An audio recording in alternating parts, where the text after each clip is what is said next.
कहवा से आवेली शीतली मैया, कहवा से काली मैया हो। कहवा से आवेली शीतली मैया, कहवा से काली मैया हो।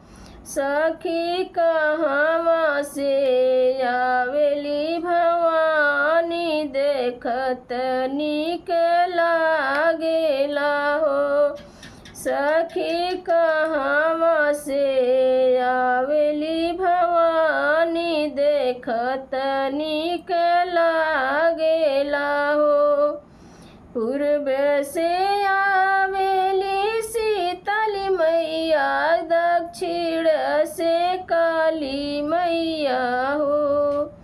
पूर्व से आवेली शीतली मैया, दक्षिण से काली मैया हो।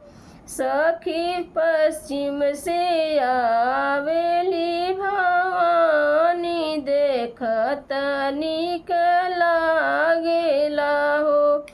सखी पश्चिम से आवेली शीतली मैया, देखत नीक लागेला हो।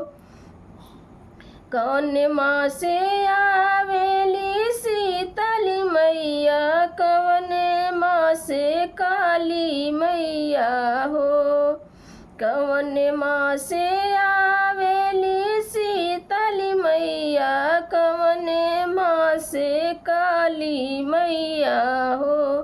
सखी कौन माँ से आवेली भवानी, देखत नीक लागेला हो।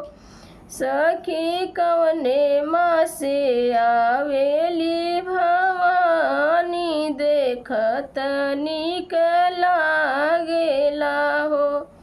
चैत माँ से आवेली शीतली मैया, सावन माँ से काली माई हो। चैत माँ से